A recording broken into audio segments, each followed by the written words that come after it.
За өглөөний мэнд цахим ертөнцийн хэрэглэгчтэй. Тэгэхээр өнөөдрийн өглөөний шин санаа уулзалт маань эхэлж байна. За энэ уулзалтанд эрүүл мэндийн сайд бодвол оролцож байгаа. Тэгээд бидний ярилцах хугацаа бол 8-аас 10 цагийн хооронд байгаа. Ингээд цахим ертөнцөөрөө хэлж байгаа манай хэрэглэгчид маань бүгд өөрсдийнхөө саналыг эрүүл мэндийн салбартай холбоотой болон засгийн газартай холбоотой саналаа хэлж болно.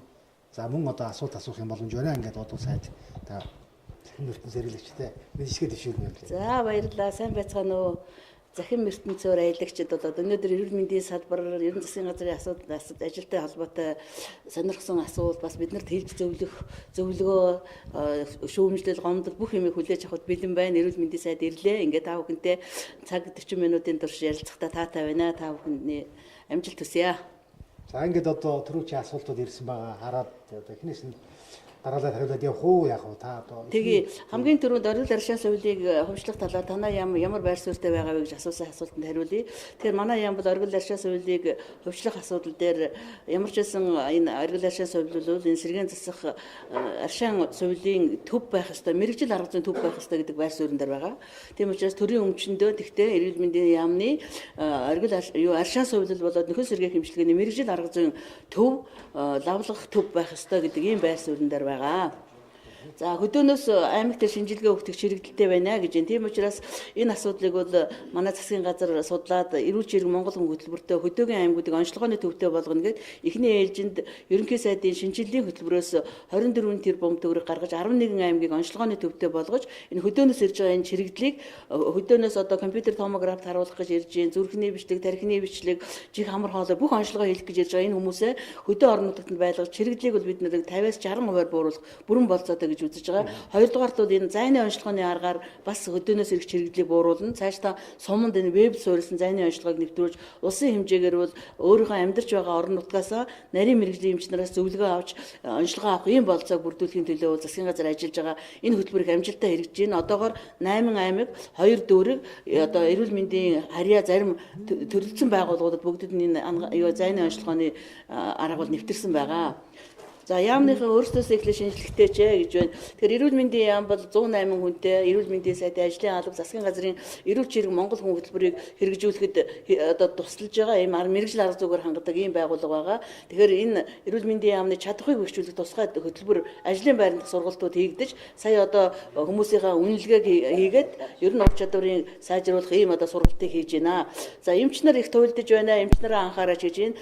За тэгэхээр эрүүл чирэг Монгол хүн хөтөлбөр болоод эрүүл мэндийн суурь шинжилгээг хүрээнд бол эрүүл мэндийн салбарын ажилчдын нийгмийн асуудлыг салин хөлс за мөн ажлын үнэлэмжийн асуудлаар том хөтөлбөр хэрэгжүүлж байгаа. Тийм учраас энэ хөтөлбөрийн хүрээнд бол манай эмчнэр шууд одоо хамрагдаад явах бүрэн болцоотой эрүүл мэндийн салбарын ажилчдыг энэ төсвийн сүлжээнээс цалингийн сүлжээнээс гаргаж эрүүл мэндийн даатгалаа санхүүжүүлэх замаар олон улсын жишгт хүргэсэн өндөр цалин авдаг ийм сайхан хүмүүс болгохын төлөө эрүүл мэндийн яам одоо ажиллаж байна.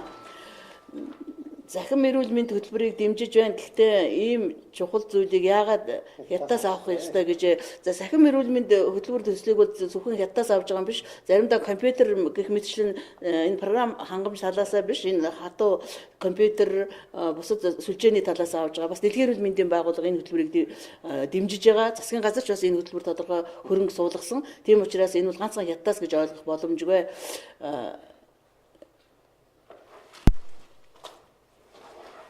За бас хятадтай холбоотой юм байна. Тий хятадын зээлийн төсөлийг зүгээр болох гэж байгаа байх лээ. Амжилт хүсье. За баярлалаа.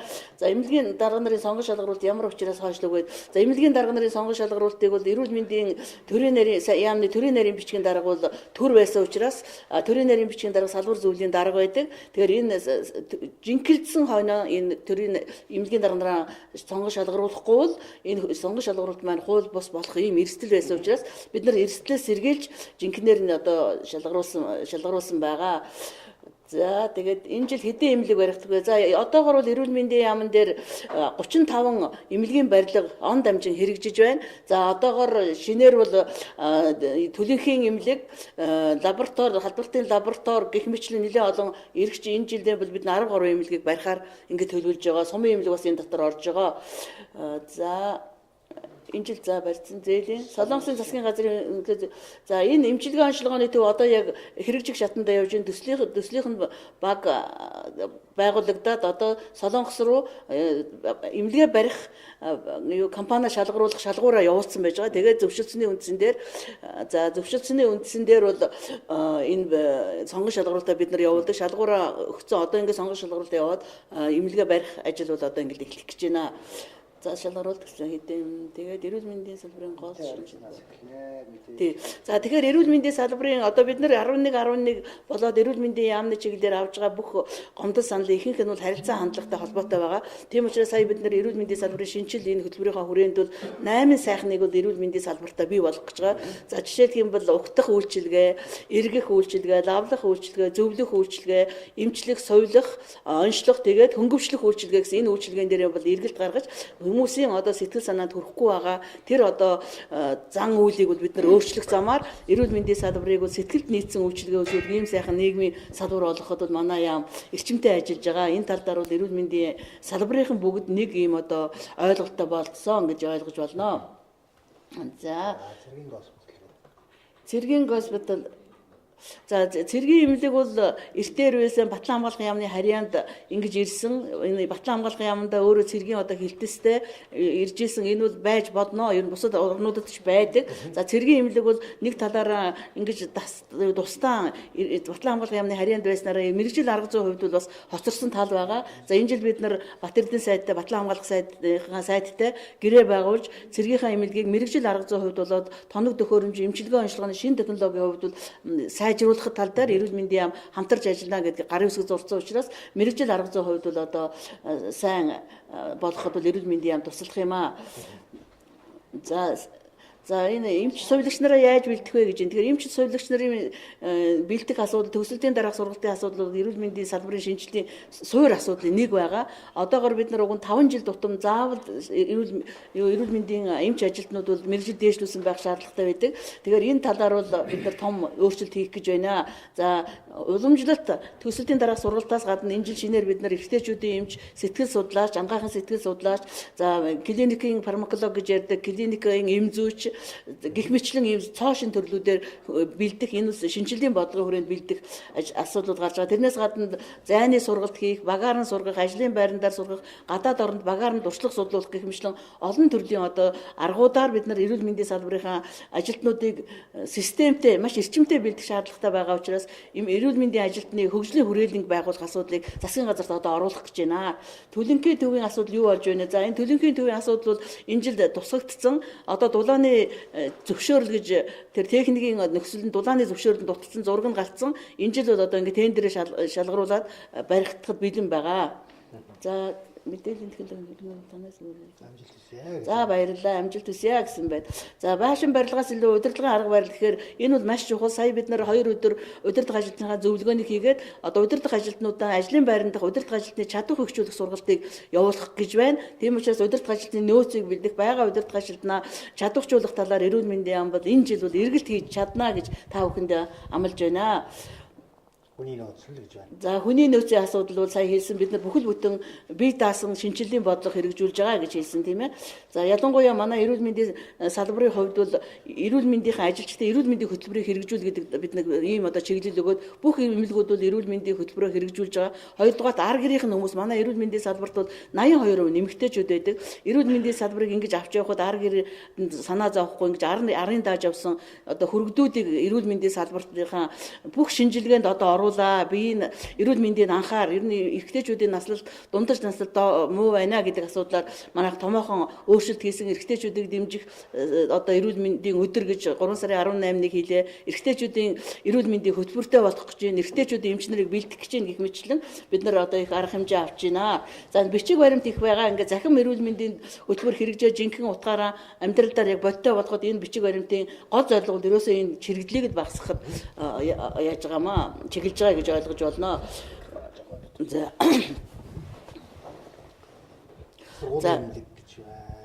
их сургуулийн эмнэлэгтэй болох асуудал бол одоо Японы JICA-гийн тусламжаар их сургуулийн эмнэлэгтэй болох асуудал бол яригадаад ерөнхийдөө бол нэлээд явж байгаа. Одоо хамгийн гол газар за гол нь бол газар нь байгаа. Одоо газрын асуудыг шийдэх юм бол их сургуулийн эмнэлэг бол энэ жил баригдахад санхүүгийн хувьд болоод бусад техник зураг төслийн хувьд бол бэлэн болцсон байгаа. За хүн амынхаа чирэгжүүлэх бодлого ямар ажил хэрэгжүүлэх гэж байна гэж. За энэ ерөөсөө хамгийн гол асуудал байгаа маа. Хэрэв бид нар эрүүл чирэг одоо зохистой зөв хооллоод арх тамхи хэрэглэхгүй, биеийн жингэн тогтмол бариад хөдөлгөөнтэй сэтгэл санаагаа зөв удирдах явах юм бол зүрх судасны өвчнөөс 80% сэргийлж чадна. Шишгэрийн шижийн өвчнөөс 90% сэргийлж чадна. Хор тавдараас 30-аас 40% сэргийлж чадна гэж үзэж байгаа. Тийм учраас энэ бол манай ерөөсө гол бодлого. Энэ 4-р сарын 7-оос 5-р сарын 7-ны хооронд бол манайх эрүүл мэндийг дэмжих сар гэдэг ийм одоо сар болгож байгаа. За энэ хүрээнд хоёр ажлыг нэвтрүүлэх гэж байгаа. Энэ чирэгжүүлэх чиглэлээр нэгдүгээр ерөөсөө энэ Монгол улсын энэ шүний амьдрал гэдэг яриаг байгаа. Энэ бол хөдөөгийн ард түмнээс гарсан санал байгаа. Энэ залуучуудыг шүний амьдралаас гаргаж нар хардаг болгоё. Ерөөсөө уруутахад ундах идэх, өөдлөхөд сэрэх санах гэдэг ч тийм учраас бид нар эрүүл мэндийн яам бол нарны гүйлт гэдэг ийм шинэ одоо соёлыг монголчуудын дунд энэ сарынхаа хүрээнд өглөө болгон нарнаар гүйжэдэг газар болгон байгаа газар ийм соёлыг нэвтрүүлэх гэж байна. Бас одоо бүх нийтийг хамарсан энэ хийн дасгалуудыг ялангуяа ахмадууд зориулсан хийн дасгалуудыг хийх гэх мэтлэн ийм ажлаар ойртуулна гэсэн байна микрофоно. За эмч сувилагч нарын цалинг нэмэх асуудлаар би сая ярьлаа. Эрүүл мэндийн даатгалын сангаас бид нар нийт зардлынхаа 21% одоо авж байгаа. Энийг бол 60% түргээд эрүүл мэндийн ажилчдыг төрийн албаны сүлжээнээс гаргаад даатгалаа энэ 60% түргэсэн энэ мөнгөөрөө бол бид нар эмч ажилтнынхаа цалин олон улсын түвшинд төрсэн хэмжээнд нэмнэ гэж байгаа. Нэмэхдээ бас учир бий. Нэгдүгээрт эмч ажилчдынхаа хийж байгаа ажлын үнэлэмжийг бид нар гаргах ёстой. Нэг хагалгаа мохор олгон хагалгаа ямар үнэтэй байдгийг, нэг кейсэр хагалгаа ямар үнэтэй байдгийг, сувилагчийн нэг тариа ямар үнэтэй байдгийг гэдгийг олон улсын жишгт ойртуул хийсэн ажлаар нь гаргаж нормативын зөв тогтоогоод ингээд бид нар бол эмч ажилтнынхаа цалин олон улсын түвшинд хүртэл хэмжээнд шатараатай нэмэх ийм бодит болцоо бүрдэж байна гэж үзэж байна. Резидент эмчнэр сайн байна уу? За төрөх болох уу гэсэн мэт резидент эмчтэй. Резидент эмчнэр 4 жил болохгүй. За төрөх хэмнэлгийн асуудал юу болж байна гэж. За энэ нэгдүгээр төрхийн 150 ордоо өргөтгөл ашиглалтанд орсон байгаа. За бусад төрх 3 дугаар төрх болоод энэ яарамгийн төрөх хэмнэлгийн асуудал бол удаашралтай байгаа. Энэ юунаас болж байгаа вэ гэвэл яарамгийнх бол одоо техник эдийн засгийн нөхцөл гэдэг буюу дид үтсээ ер нь бол тавигдахгүй ойрын үед бол одоо хотын төлөв ерөнхий төлөвтэй шууд хамаарж байгаа учраас удаашралтай. За 3 дугаар төрхийг бол бас удаашралтай байгаа. Яг одоо гэрээ байгуулсан компаниуд харьцангуй удаан одоо барилга угсралтай ажиллаа хийж байгаамаа. Энэ талаар бид нар өнгөрсөн 7 хоногт бас барилга захиалагчийн албатайгаа хамтраад бүх барилга барьж байгаа компаниудтайгаа уулзалт хийж энэ яаж хурдсах вэ гэдэг талаар ярьсан байгаа. За энэ би бол эмнэлгийг офис болгох нь зөв үү гэж. За энэ дээр эрүүл мэндийн яам 3 санал өгсөн. Бид нар бол байшинт санал өгөөгүй, эмнэлэг санал өгсөн. Нэгдүгээрт энэ эмнэлгээр тусламж үйлчилгээ авдаг хүмүүс бол хүмүүсийн эрх ашиг хохирож болохгүй.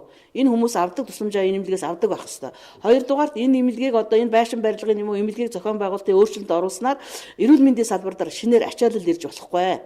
Энд ажиллаж байгаа эмч ажилчдын одоо ажлын байрны баталгаа алдагдаж болохгүй гэсэн 3 саналыг бол эрүүл мэндийн яам өгсөн. Бид нар бол байшин санал өгөөг байгаа.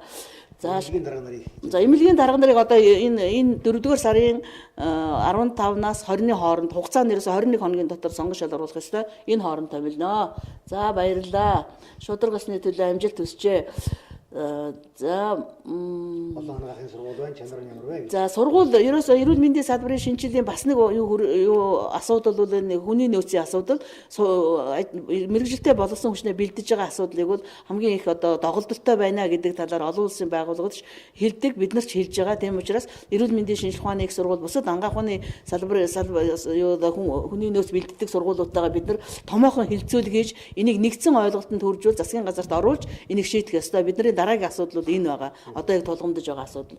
За хувийн эмнэлгүүдтэй яаж ер нь бол хувийн эмнэлгүүд их олноороо бий болсон. За хувийн эмнэлгүүд улсын ачааллаас тэр болгон бас сайн өөрлөж чадахгүй байгаа гэдэг ийм шүүмж байдаг. Сая ч тийм дүгнэлт гарсан байна лээ. Тэгэхээр хувийн эмнэлгүүдтэй бид нар бол аль болохоор чанараар нь бол зохицуулт хийж байгаа. Хамгийн гол нь одоо тэр магадлан итгэмжлэгдсэн байдал чанарын үзүүлэлтээр нь зохицуулт хийж байгаа. Тийм учраас энэ аборт хийж байгаа асуудлыг яаж зохицуулах вэ гэж энэ дээр бид нар тодорхой хяналт тавина.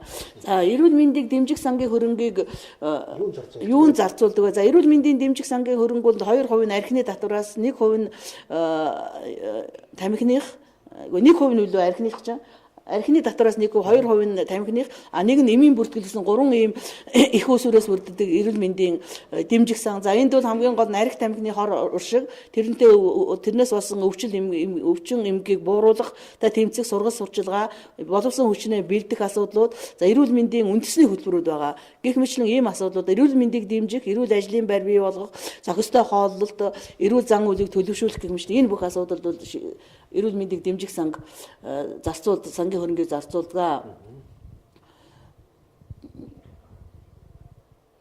За би ангаахыг төгсөж байгаа оюутнууд ажиллах орчингүй байна. За энийг бол бид нар тэр эрүүл мэндийн шинжилгээ ухааны их сургууль боловсон хүчний бодлогоо ярих үедээ бол энэ асуудлыг бас хөндлөн ийм асуудал олон байгаа. Нийгмийн эрүүл мэндийн төвүүд хязээ байгуулагдах бай.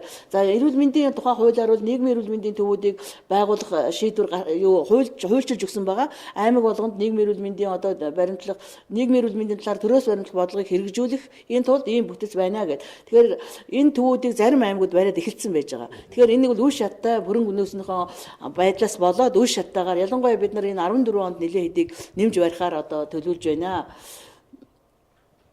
За хувийн эмнэлэгт өрх ороог өгч болмоор байх юм аа гэж. Тэгэхээр хувийн эмнэлэгтээ цаашдаа яаж ажиллах вэ гэвэл улсын одоо эмнэлэг ачаалаа даахгүй байгаа. Тухайлх юм бол бөөр болоод гемодиализ, чихрийн шижин, за ерөнхий мэс заслын асуудлууд байж байна. Энэ хөнгөвчлөх үйлчилгээ гэмчлэн зарим төрөлдсөн одоо мэрэгжлийн тусламжуудаар бид нар хувийн эмнэлэгийг улсын эмнэлгийн үйл ажиллагаа гэрээгээр одоо байгуулах консенсийн гэрээгээр үйлчилгүүлэх одоо ийм асуудлыг манай яамдаар судалж үзэж байгаа. Тийм учраас энэ чиглэлээр цаашаа ажиллах юм аа.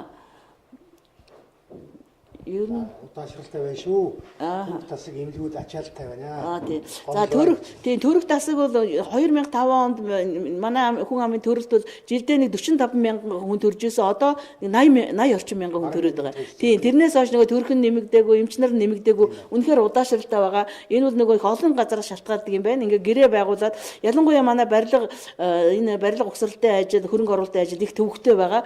Эхлээд барьсан барилгын маань төсөв төртгөн нэмэгдээд нөгөө барилгын материал нэмэгдснээс болоод нэмэгдээд бас нэлээд хүндрэлтэй байгаа. Энийг бол нийтэд нь засгийн газараар одоо оруулахаар эрүүл мэндийн яамдуудаа санал авахаар бэлдэж байна. За ингээд манай уулзалт үргэлжилж байгаа. Тэгээд Монголын радиогийн 3 дугаар дугаараа бас дамжиж байгаа шүү дээ. Тийм бас боломжтой.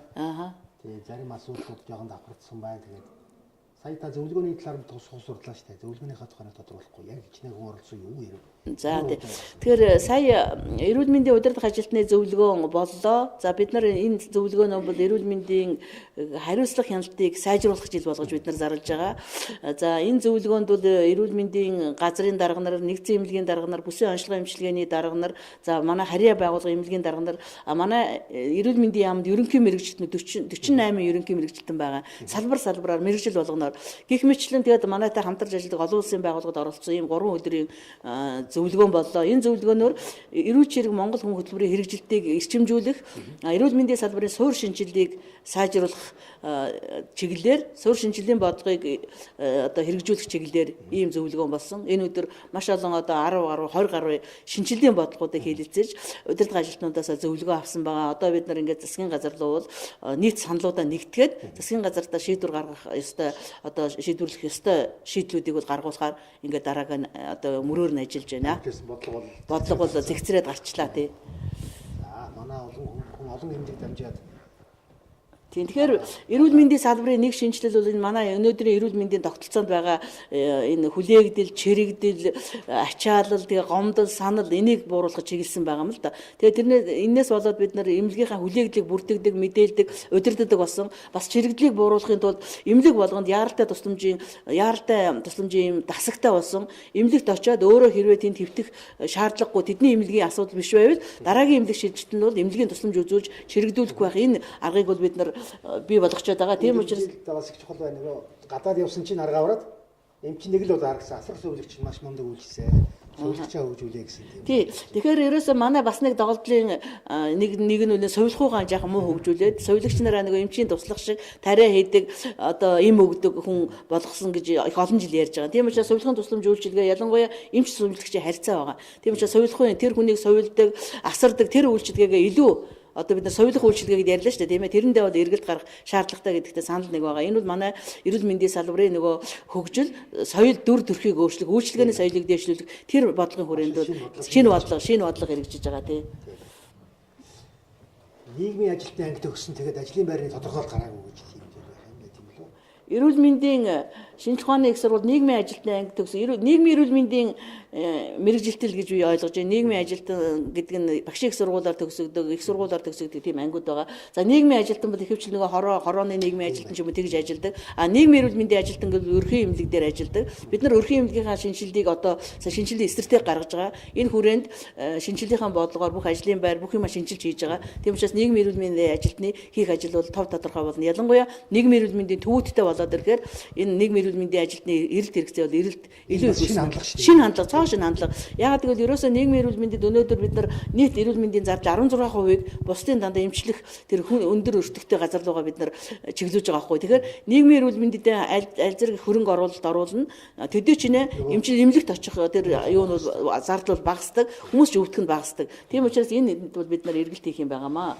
Эмчлүүлэхээр очиж байгаа хүнээс гаргаж байна. Ялангуяа төрөх эмнэлэгт гэж нэ. Тий. Тэгэхээр бид нар энэ талаар бас суур шинжилгээний хүрээнд ерөөсөө энэ албан бус төлбөрийг ил болгоё. Ямар хэмжээний албан бус төлбөр авдгийг, яагаад авдгийг, хэн одоо ямар учиртай гэдгийг бол албан бус төлбөрийн судалгаа хийсэн байж байгаа. Тийм учраас энэ албан бус төлбөрийг удирддаг, одоо ил болгодог энэ асуудлыг бид нар хийх гэж байна. Зарим нь бол биднээс үл шалтгаалаад хүмүүс өөрөө хүсэл сонирхлоор өгдөг.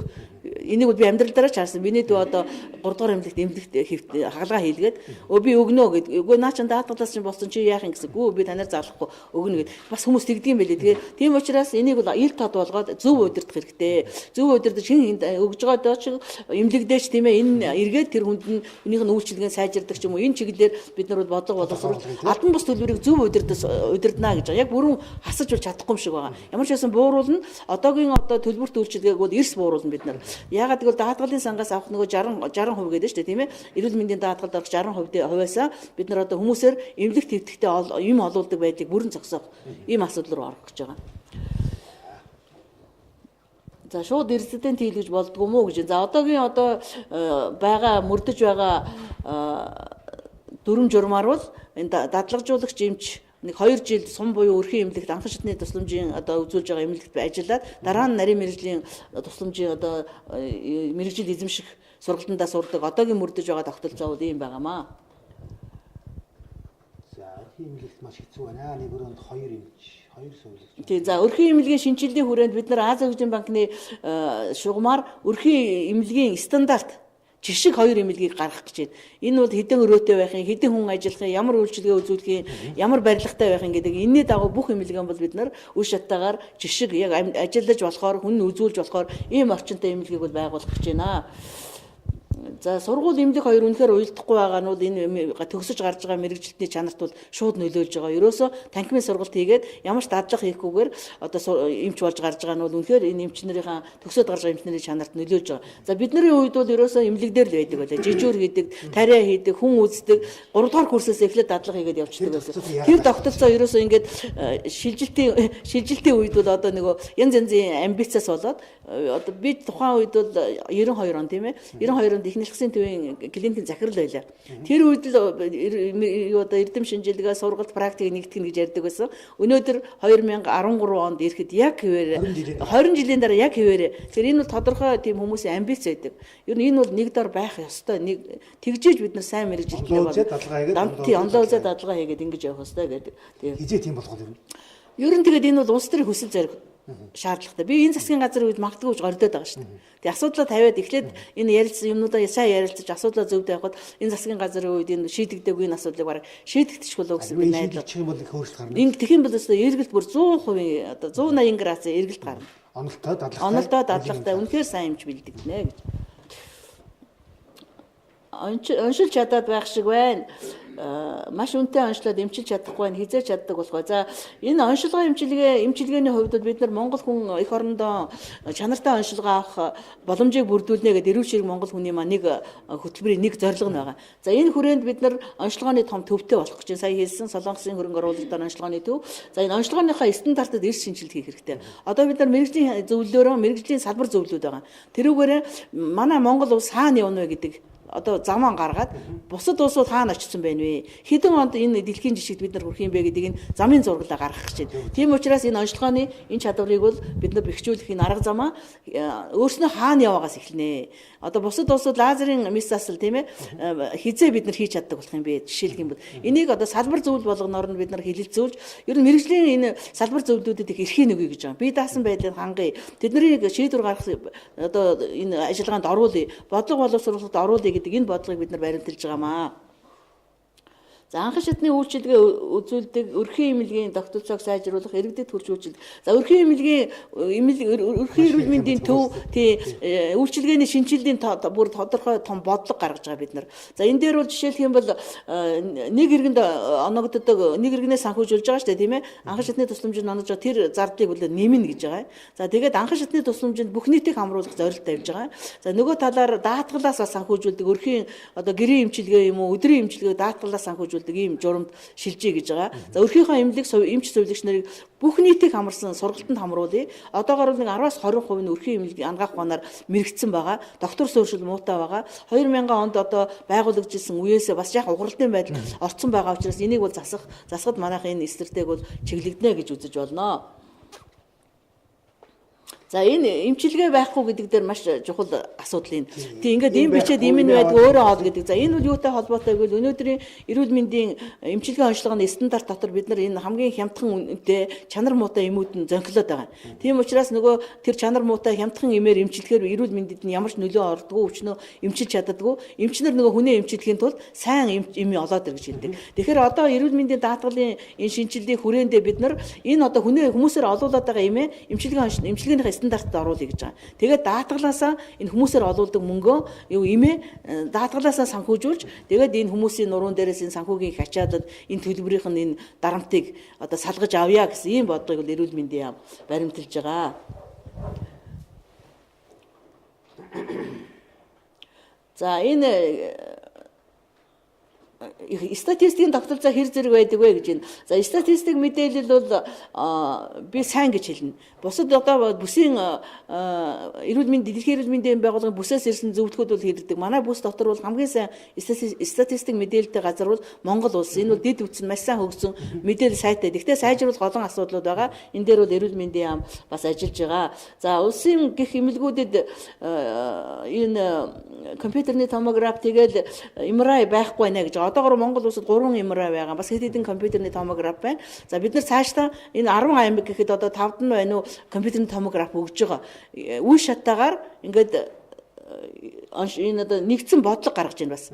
Энэ технологийн нэгдсэн бодлого гаргахгүй жишээлх юм бол 3 имран 3 өөр улсын 3 өөр фирми тэгээд нөгөөтэйгэн засаг залруу сайжруул тордох гэхээр энд хүндрэл учраад байгаа учраас энэ технологийн онцлогооны бага соногт хөрөмжийн нэгдсэн бодлого гаргаж хажуудаа засвар үйлчилгээний ийм одоо алба байгуулж бид нар нэгдсэн бодлогоор ингэж хангах асуудалд үйл ажиллагаагаа чиглүүлж байгаа. Тийм учраас энэ технологийн шинжилгүүд ойр үед эрчимтэй хийгдэнэ гэж ойлгож болно. Эрүүл Монгол хөгжих хөтөлбөрийн талаар.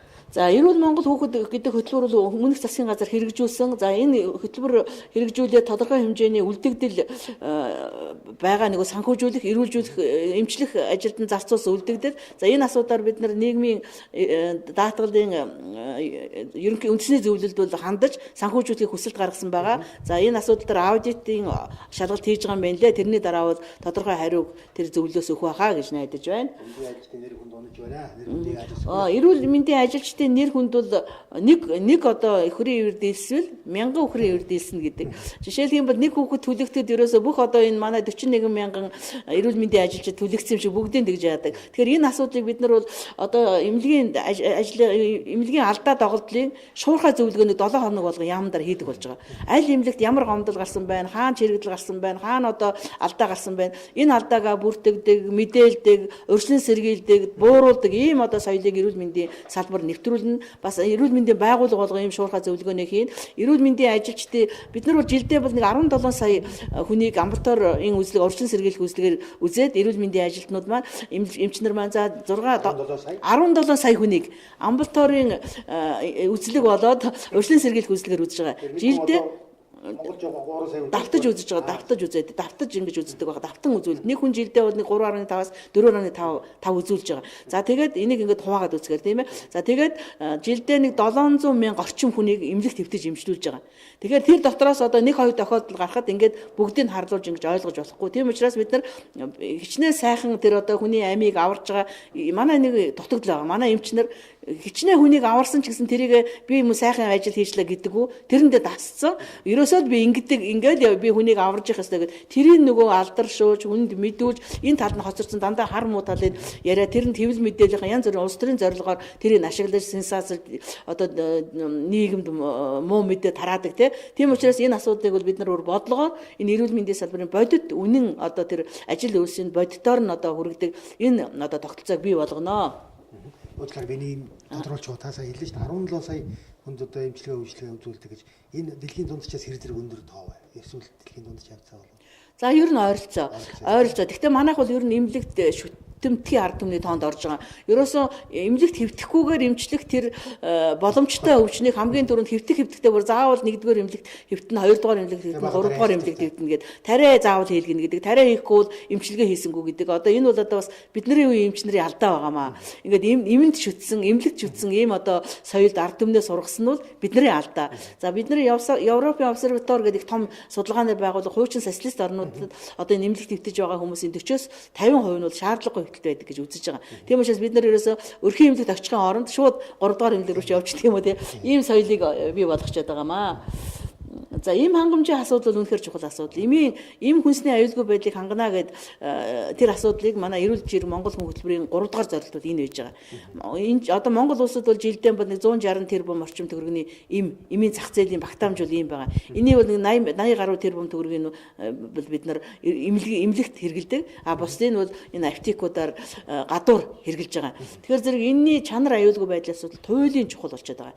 Энийг бид нар одоо байгуулагдсан цагаас эхлээл манай засгийн газар ерөнхий сайд нь ороод үзэлцэж сүүлийн нэг шийдэл бол маш сайн шийдлийг олсон. За энэ бол нөгөө биднийг одоо жишээ нь клиникийн захирал байхад эмнэлзэн одоо эмзүүч гэж байсан. Клиник фармакологч гэдэг. Тэр хүн ямар юм уушгины хатгаа өвчтөе хүүхдэд юу хэрэглэх вэ гэдгийг тэр хүн мэдгээс биш одоо тэр дандаа мэдээлэл өгдөг эмчнэрт ийм байдаг гэх. Тэгээд тэр хүний өгсөн мэдээлэлээр эмчнэр эмээ бичдэг. Тэр одоо бол нөгөө эмийн компаниудын энэ хангамжийг удирдах байгаа байхгүй юу? Эмийн компани. Тэгэхээр чи нөгөө эмч биш тий. Тэгэхээр энийг ерөөс анханаас нь тэр эрэлт нийлүүлэлтийн тодорхойлдог хүмүүс клиник фармакологчд эмчнэр байх маягаар бид нар хамгийн чанартай үйлчилгээтэй хамгийн өндөр идэвхжэлтэй ийм эмээр эмнэлэгтээ хэрэглэх хүн амдаа үйлчлэх энэ бодлогыг бид нар баримтлая гэдэг. Энэ л эрүүл мэндийн яам ингээд орж байна тий. Маш чухал болсон тий. Тийм олон хүн хэвтэхгүй. Эмч нар чинь худлаа байж баримт үрдүүлдэг гэсэн. Хэвтэж байгаа. Гэхдээ бол юмд бас жаахан тийм бодиттой хандах хэрэгтэй. Үнэхээр эмнэлэг бол туйлын ойчортой зарим эмнэлгүүд сарын ойчортой байна. Зарим нь 2 сарын ойчортой байна. Эмнэлгүүд бол үнэхээр хүн ихтэй байгаа. Ягаад гэвэл сүүлийн жилүүдэд одоо хүн амын өвчл маш их ихсэж байна. Бид нар бол уг нь хөгжиж байгаа орны тоонд Монгол орн хөгжиж байгаа орны өвчлөлийг бол халдварт өвчнийг хөгжиж байгаа орны өвчин гэдэг баггүй. Тэгтэл хөгжингүй орны одоо нөгөө цусны дардагч, хорт хавдар, жихрийн шижин тэгэл одоо нөгөө осол гэмтэлгээд энэ өвчнүүд чинь манад халдварт өвчнөөсөө илүү болсон учраас манай тэрнээс хойш бид нар эмнэлгээ шинээр эмнэлэг бариагүй, шинээр эмчнэрийнхээ оронтойг нэмээгүй. Тэгэд энэ ачаал бол асар их байгаа. Хүн маш их хэвтэж байгаа. Энэ тоо бол бодиттой байнгын бид нар энийг сард нь авдаг учраас худлаа гаргах ямар ч боломж байхгүй. Тий. Нарийн шинжилгээ хийгдэлхий. За энэ хувийн сургуулийн хаагаач сайд болсон хүн нээсэн байх. Хувийн сургууль сайд болсон хүнч нээсэн байх юм гэж ингэж болдог юм үгжиндээ. Хувийн сургууль би одоо сая ярьсан одоо нийт хэдэн сургууль байна тий. Эмч мэрэгжилтэн бэлдэж байгаа сургуулийн асуудлаар одоо хэлэхэд бол эрт байна. Одоо бид нар салбар доторх юм одоо ярьчлаа. Энэ эрүүл мэндийн ажилтнуудыг бэлддэг энэ сургуулиуд бол боловсрол шинж ухааны яамны харьяанд байдаг. Одоо бид нар бусад салбартай хамтарч ажиллах юм руугаа нөгөө эрчимтэй шинжилгээний бодлого чинь бусад салбар иргэдийн энэ оролцоог нэмэх асуудал руу орох байхгүй. Тийм учраас бид нар энэ асуудлыг тэр хүрээнд ярина. За бондын хөрөнгөөр хүүхдийн эмнэлэг барьмаар сүүлийн 30 жил огт бариагүй гэдгээ энэ үнэхээр хүүхдийн эмнэлэг хэрэгтэй байгаа. Эмнэлэг бол хэрэгтэй байгаа. Бид нар хүүхдийн эмнэлэг барих бодлогыг эмч бэлдэх, хүүхдийн эмнэлэг барих бодлогыг бол дэмжиж одоо энэ тал дээр ажиллана гэж байгаа. За соёлын стандартыг өөрчилөх үү? За бүх стандартаа бид нар эргэж харж байгаа. Одоо тэр стандартууд амьдралд хэрэгжиж тодорхой хугацаа өнгөрсөн. Ерөөсөө гол зорилго стандартын гол зорилго бол тэр стандартыг жилээс жил дээшлүүлж чанаржуулж байх одоо зорилго одоо гол зорилго тэр шүү дээ. Тийм учраас бид нар бүх стандартаа эргэж хараад сайжруулах чиглэл рүү эрүүл мэндийн яам ажиллаж байгаа. За дүүргийн болоод өрхийн эмнэлгийн барилгууд нурх нь холгүй шинээр хизээ барих вэ. За бид нар энийг одоо өнгөрсөн 20 жилийн нэг алдаа бол ерөөсө дүүргийнхаа эмнэлгүүдийг бодлогын гадна орхисон хамгийн сүүлд тавьсан байгаа. Тийм учраас хоёр дахь шатны тусламж үзүүлж байгаа дүүргийн эмнэлгүүд, аймгийн эмнэлгүүдийн маань тэр чанар, барилгын чанар үзүүлж байгаа тусламж бага тоног хөрөмж асуудал бусдаас хоцронгуй байгаа учраас энэ дээр бол онц анхаарал тавьж байгаа. Эрүүл мэндийн салбарын шинжилгээ хүрээнд энийг бол бид нар анхаарч одоо сонгон хайрхан дүүргийн загвар эмнэлгийг 25 сая Америк долларын одоо Азийн хөгжлийн банкны төслийн хөрөнгөөр бид нар энэ эмнэлгийн 7 төрөлцсөн нарийн мэргэжлийн тусламжийн хэвтэн эмчлүүлэх засагтайгаар төрөхтэй гэмтэлтэй мэс засалтайгаар ингээ барих гэж байна.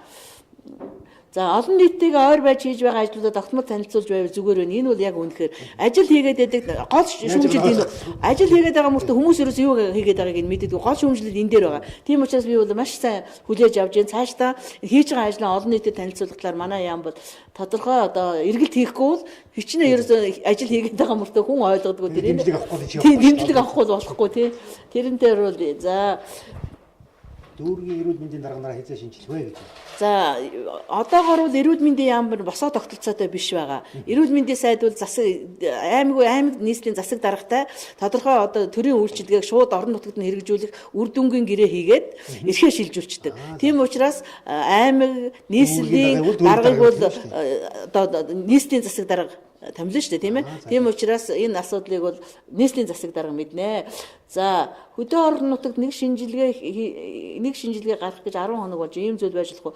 За энэ бол тухайн нэг олон биш байх гэж санаж байна. Яг 10 хоног болж ийн гэдэг нь надад ирж байгаа одоо анхны санал байна. Энийг бид нар судалж хаана одоо тодорхой хэлжүүл их сайн байна. Бас аль аймагт ямар шинжилгээ юм байна гэж. За эрүүл мэндийн яамны бүрэлдэхүүн бага хэрхэн үнэлж байна вэ гэж байна. За яг бид нарт асуудал их байгаа. Бас сайн байж чадахгүй байна. Үннээ хэлэхэд чадах муу байгаа. Манай яамны хувьд бол тэрийг сайжруулах шаардлагатай. Үнэхээр ажил хийж сурсан бас хэдэн тийм хүмүүс байгаа. Тэр хүмүүсийн инерцэн дээр энэ бодлого бол гарлаа гэж би бол хувьдаа үнэлж байгаа. Цаашдаа сайжруулах шаардлагатай гэж бодож байна. За эмнэлгийн дарганараа ордон сонгооч эмнэлгүүд морь өмсөн толгойг уншиж явж байна. За эмнэлгийн дарганар хэдийгээр төр орлон гүйцэтгэгчтэй байгаа ч гэсэн эрүүл мэндийн яамнаас манайх эмнэлэг болгоныг нэг хүн хариуцаад авсан байж байгаа. Өдөр болгон байнга одоо гарч байгаа асуудлуудыг хянж янз бүрийн асуудал тулгууруул байнгын харилцаа холбоотой бид нар эргэх холбоотой ажиллаж байгаа. Тийм учраас энэ дээр ямар нэгэн хүндрэл гарахгүй байгаа. Ингээд хуулийн хүрээнд нь хуулийнхын дагуу томилох нь бол зөвхтэй юм аа гэдэг ингээд бид нар бол ойр үе томилчихноо. За сум өрхийн эмнэлгийн эрхлэгчийг томилохдоо улс төр ордог энэ бол үнэн. Ерөөс энэ салбарыг улс төржүүлмээргүй байгаа. Тийм учраас эрүүл би эрүүл мэндийн яамд ирээд эрүүл мэндийн яамны ажилчдыг бол халаагүй. Ер нь эрүүл мэндийн сайд хүн тийм ээ төрийн сайд хүн бол ард түмэнтэйгээд ажилдаг. Хинтээч ажиллаж чаддаг байх ёстой гэдэг дээр би бол хатуу байдаг. Тийм учраас аль нэгэн эмнэлгийн даргыг солих, эрүүл мэндийн газрын даргыг солиход ямар нэгэн улс төр хийж одоо тэр намын хүнийг тавихгүй, энэ намын хүнийг тавина гэсэн ийм амбиц бол эрүүл мэндийн сайдад байхгүй. Хамгийн гол нь ажил хийж ийм л хүн байх хэрэгтэй. За сум өрхийн эмнэлгийг за тэгж хэлсэн. За ер нь бол хүнийг би тэтгэврт гарсан хүнээр эмнэлгийг удирдуулах шаардлага байна уу гэж байна. Ер нь бол би хүмүүсийг бол нэг насаар нь ялгахыг хүсэхгүй байгаа. За тийм гол нь чадвар залуу мөртөө тэр тэтгэврт гарсан хүнээс хэд дахин доор залуу хүн байна. Тэтгэврт гарсан мөртөө тэр залуу хүнээс хэд дахин илүү залуу сэтгэлгээтэй, илүү чадвартай, мэдлэгтэй ийм хүн байна. Тийм учраас би бол энэ дээр насаар бол одоо эмч нараа, дарга нараа ялгахгүй гэдэг дээр бол байгаа. Увс аймагт мазокын шинжилгээний хариу 10 хоногт гарч байна гэж. За энийг бол бид нар тодорхой энэ нөгөө өртөн сэргийлэх үзлэгнийх байна гэж би ойлгож байна. Эрт илрүүлэг энэ жил нөгөө өнгөрсөн онд бид нар хавдрын эрт илрүүлгийн үзлэг хийсэн тэрний мазокыг хөдөөнөөс аймаг руугаа явж хийлгсэн энэ шинжилгээ юм шиг байна гэж би ойлгож байна. Зарим нэг зүйл чинь бодит байдалтайгаа нийцэхгүй байх шүү гэж тэрийг тодруулаад хэлчихээрэй би бас тайлбар хэлье. За За эмч зөвлөгч нар чинь хүн төлөвлөлт талаар мэдлэггүй юм шиг байна гэж байна. Энэ үнэхээр үнэн. Ягаад гэвэл энэ талаар ерөөсө заадаггүй. Би бол одоо нэг юмдаар эднийг зөвтгöd байгаа. Ерөөсө аль ч шатны сургалтанд хүнд яаж үйлчлэгийг харилцаа хандлага болоод энэ одоо хүнд үйлчлэх тэр талаар ямар ч юм заагаагүй. Тэгэд ерөөсө Монгол хүн өөрийнхөө инерцээр Монгол хүнийхээ өөрийнхөө инерцээр явчихж байгаа учраас өнөөдөр эднийг буруутгахад хэцүү байгаа. Харин заацсан хойноо үнэхээр тэгж харьцаад байвал бид нар тэр хүмүүстэй хариуцлага тооцох хэрэгтэй. Тийм учраас саяны хэлсэн бидний нэг овогдох үйлчилгээ, зөвлөх үйлчилгээ, тийм ээ. Одоо нэг эргэх үйлчилгээ гэж яриад шүү дээ. Тэр үйлчилгээнийхээ сая ерөөс нэг ч юм сургалтын дээр ямар ч юм заагаагүй учраас энэ хүмүүсийг ерөөсөө гэртээ харьцаж байгаа юм шиг харьцаад буруутгаад арга алга. Ерөөсөө бид нар ч Монгол хүн ерөөсөө сургуульд 10 жилийн сургуульч гэсэн хүнтэй харилцаа хандлага бид нар заамаар юм бэ дээ. Тийм учраас энэ бол бүх газар байгаа.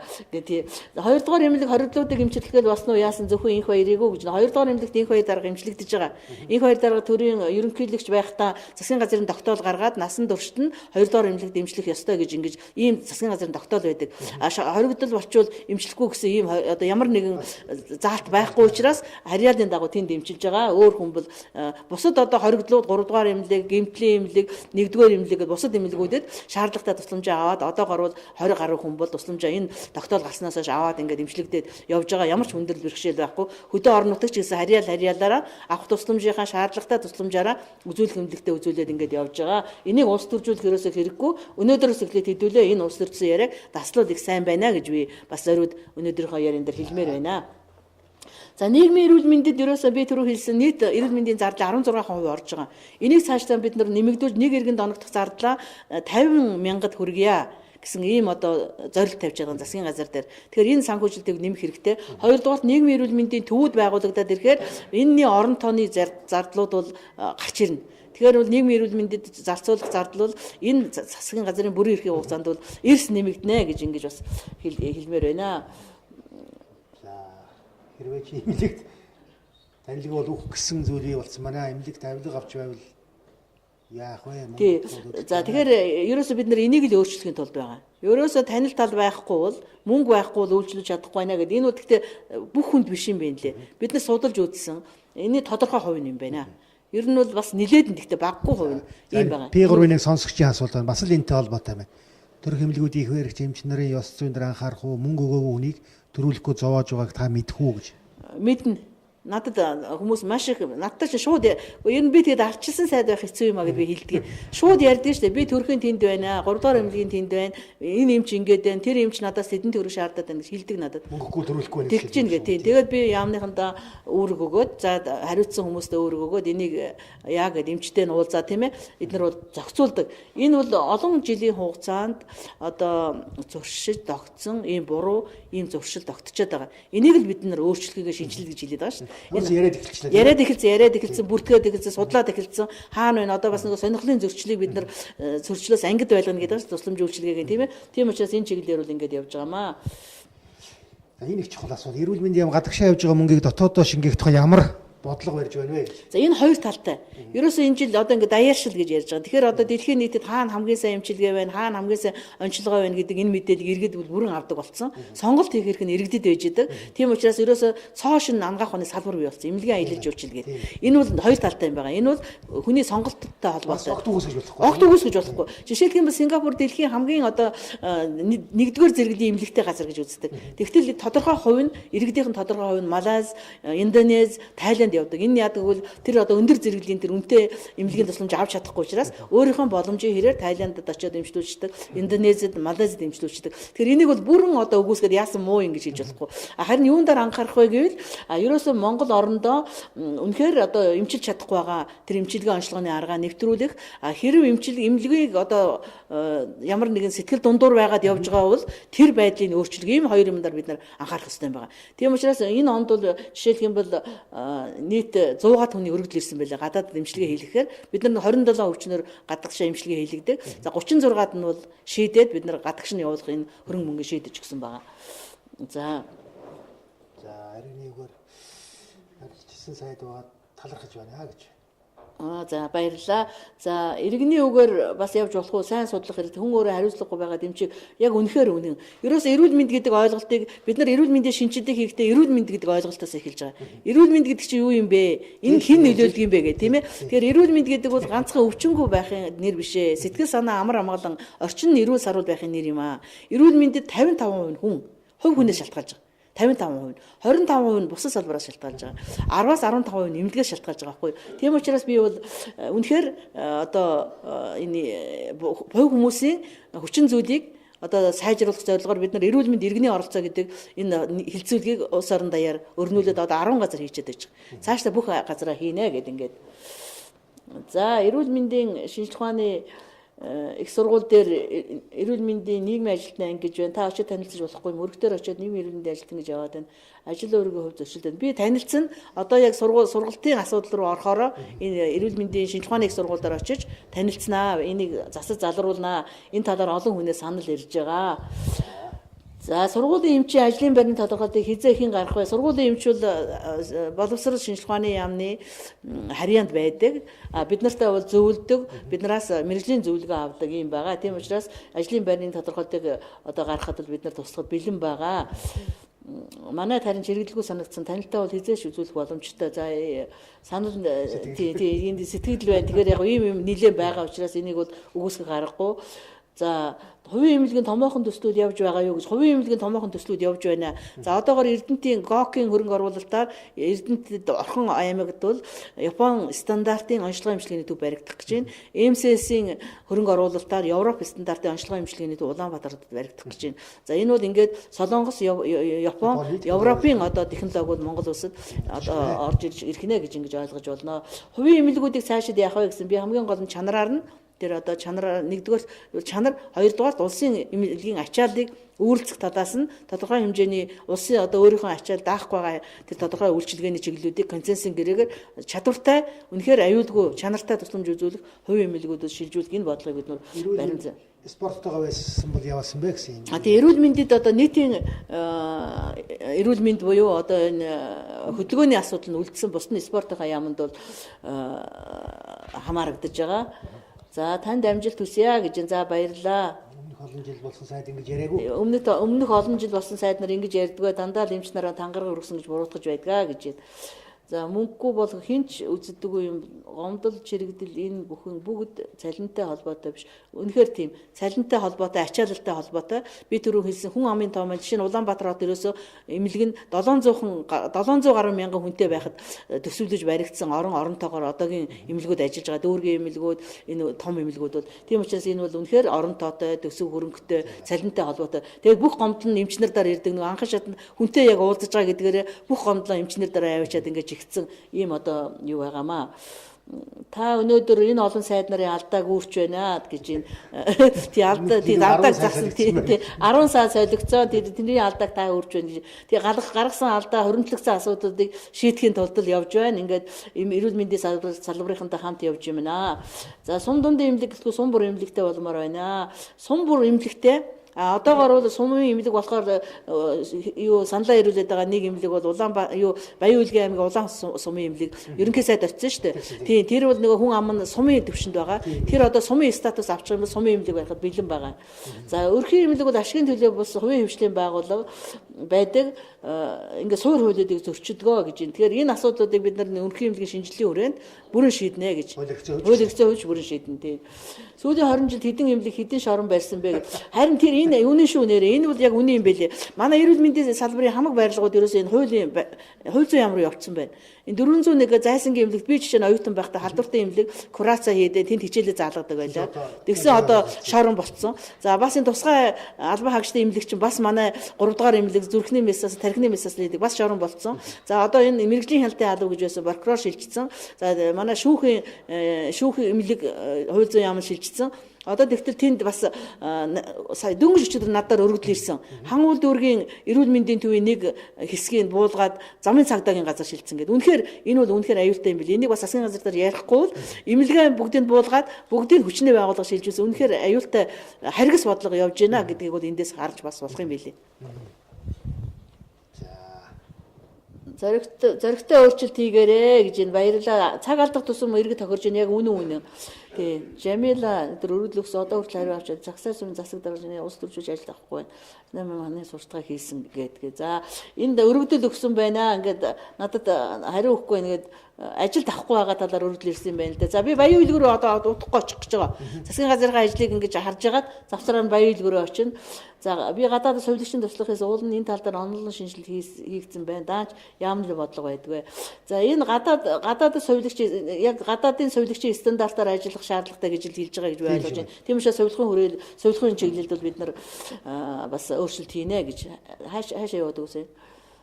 За эмнэлгийн ажилтны харьцааны асуудалд анхаармаар байна. Энэ ерөөс энэ гол нь. Тий энийг бол бид нар ерөөс маш том үндэсний хөтөлбөрөөр улсын хэмжээнд энэ жил бол өөрчлөлтийг эхлүүлнэ гэж. Тийм хойдон жил гэхэд эмнэлэг ер нь хамгийн энергитэй, ээлтэй, инээмсэглсэн тий сайхан газар болно гэж би бодож байгаа. Залуу эмч нар таны хийж байгаа шинжилгээд хамт шүү гэж байна. За өрхийн эмнэлгүүдийнхний аппаратууд тараасан боловч 7 хоногийн нэг л өдөр үзэж байгаа юм. Сүхбаатар дүүргийн 9-р хорооны инхийн санаа эмнэлэг 4 дэх өдөр л үүснэ гэх юм а гэж байна. За энэ асуудлыг тухайн эмнэлгийнхаа нөгөө удирдлага зохион байгуулалтаас болоод ийм бас доголдол гаргаж байгаа. Энийг засах хэрэгтэй гэж бодож байна. Өдөр болго үзэх ёстой гэж би бодож байна. За мэрэгчлэлтэн харилцаа хандлага хамтарч ажиллах тал дээр анхаарч сургалтыг олон төрлөөр оруулбал харилцаа хандлага шалтгаалж байгаа алдаа дутагдал арилна гэж байна. За зүйтэй тэрэн дээр санал нэг байна. Хувь тогтоомжийн хүрээнд ажиллах байдал муу байна. Жишээ нь эмнэлгийн дарга нар үйлчлэгийн үн тогтоож таны эрхэнд халдаж байна. Үнэхээр хууль их дүрм их алдагдсан байлээ. Дөрвгүй ийм одоо бас нэг л засах гэж гол нь энэ шинжилгээ хийгээд байгаамаа.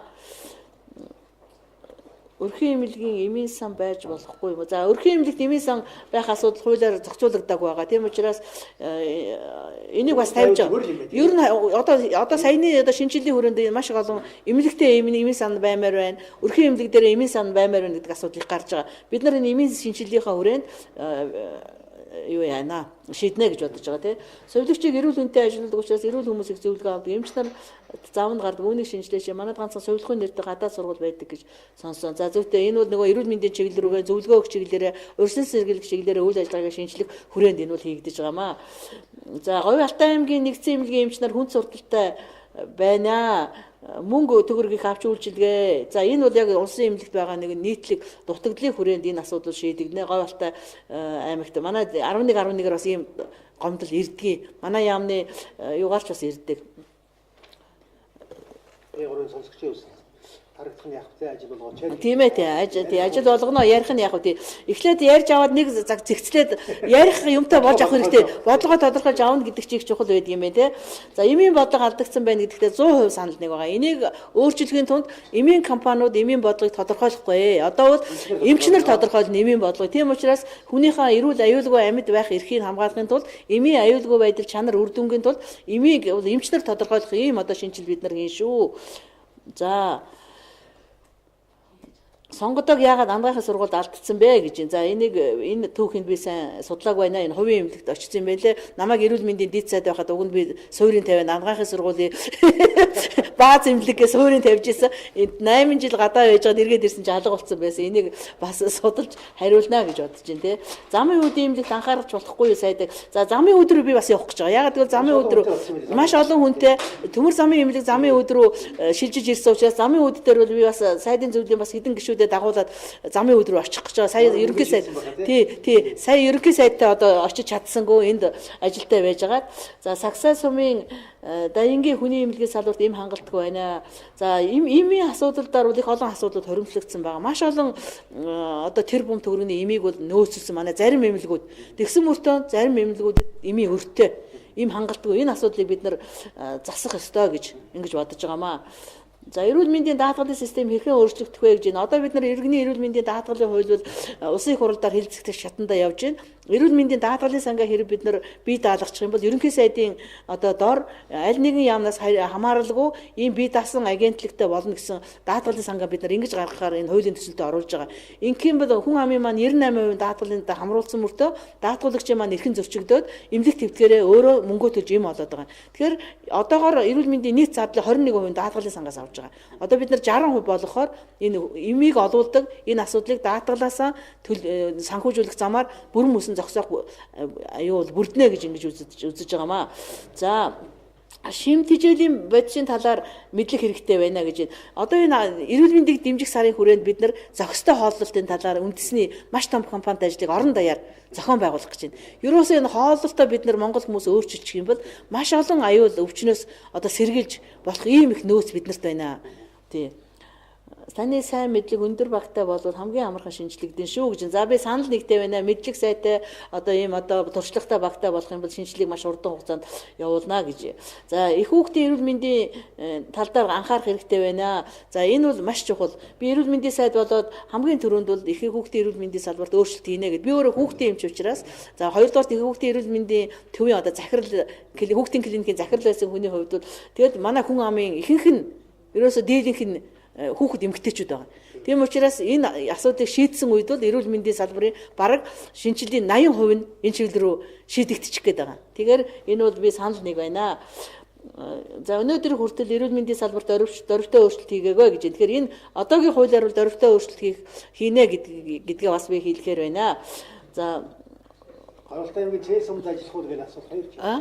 Гаралтай аймгийн цэс өмд хөгжих маш их байна. Тавч ажиллах уу гэсэн асуулт. Гаралтай аймаг одоохондоо яг эхний ээлжинд миний одоо хөдөө ажиллах юунд бол замын үед Баян үйлгээ хоёр байна. Тийм тэрний дараа ингээд ажилланаа. Бүх аймагт очин чадвал энэ жил бүх аймагт очимоор байна. Одоо 10 аймагт очиод байна. Тий. За эрүүл мэндийн сайдын зарим тушаалууд хуульд нийцээгүй хасан тушаалууд байна. Энэ иргэн миний эрүүл мэндийн хамгаалалт эрхийг зөрчиж байна. Тушаалуудаа нэг эргэж тэгээ энэ бол бас үнэн. Ерөөсө бүх тушаалуудаа бас нэг эргэж харах хэрэгтэй байгаа. Хоорондоо хэр зэрэг зөрчилдөж гин, уялдаж гин тийм ээ. За хөрсний бохирдол хүний эрүүл мэндийн сөрөг үзэгдэл сөрөг нөлөө үзүүлэх нэмэгдэж байна гэдэг. Тэгэхээр эрүүл чирэг Монгол хөтөлбөрийн хүрээнд бол хотын эрүүл мэнд гэдэг цоошин төсөл хөтөлбөр оруулж байгаа бид нар.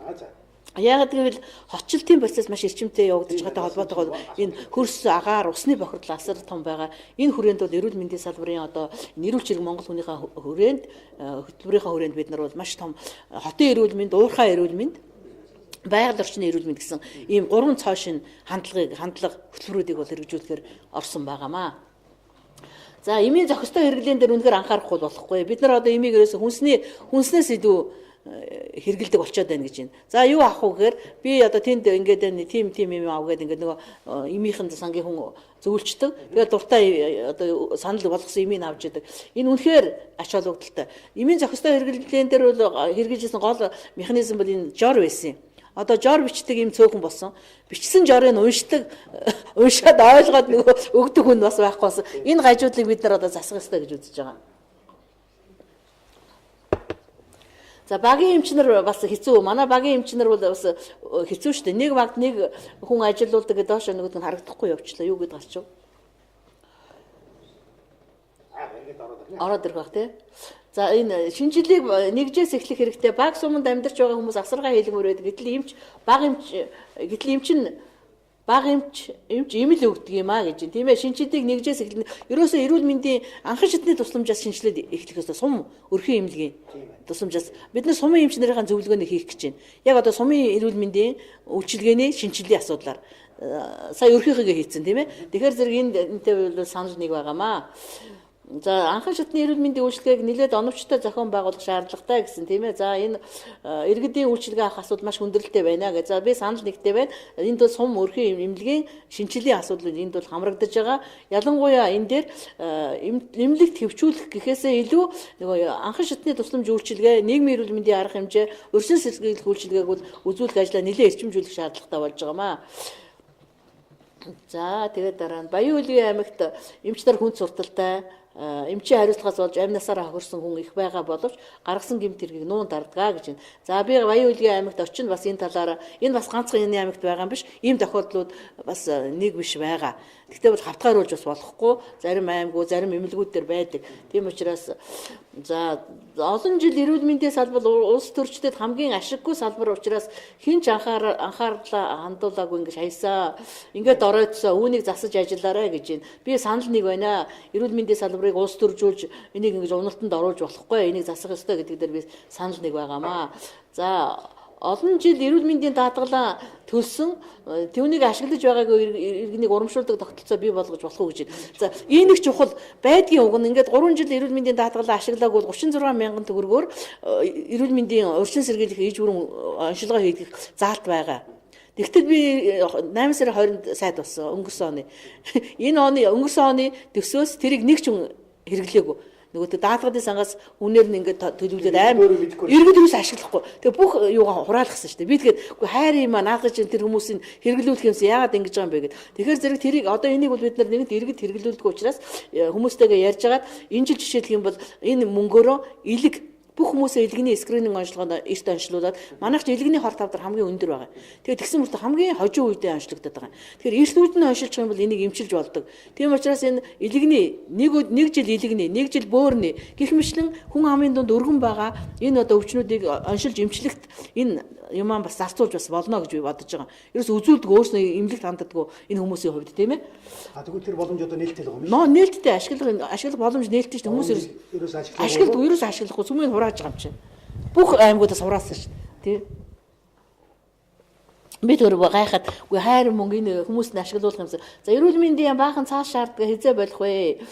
Манай дарга зөвхөн өөр биелүүлэхээ цаас бөглөхөд анхаардаг. Энийг л өөрчлөхийн тулд захин эрүүл мэнд төсөл хэрэгжиж байгаа. Үнэхээр үнэн. Маш олон маягт бүгдэлдэг, маш олон хөтөлбөрийн тайлан гаргадаг. Ялангуяа өргөх сумын эмнэлгүүд дээр маш их ачаал байгаа. Энийг багасгахын тулд бид нар яаж байгаамаа захин эрүүл мэнд төслөө хэрэгжүүлэх гэж байгаамаа. Яаж хэрэглэх вэ? Хаана хандаж ямар бичгээр бүрдүүлэх. За Булган аймгийн эрүүл мэндийн газрын дарга эмч нараа хаашаа яваад өгдөө. За өрхийн эмнэлгийн үйл ажиллагаа өргөчгийн хэрээр ачаалал нэмэгдэж байгаа. Одоо байгаа оронтойгоо нэмэх нэмэн энэ өрхийн эмнэлгийн одоо анхан шатны тусламжинд бүх иргэний хамруулах бодлого явуулахын хэрээр өрхийн эмнэлэгт ажиллах ажилтнуудын оронтой норм норматив өөрчлөгдөнө. Энийг уялдаа цалин хөлс байшин барилга багаж тоног төхөөрөмжөнд ч өөрчлөлт гарна. Тийм учраас жишг өрхийн эмнэлгийг бид нар гаргасны дараа энэ асуудал бол улсын хэмжээнд нийтээр нь одоо тэр жишг өрхийн эмнэлгийн маягаар хөгжүүлэх бодлого руу орох юм аа.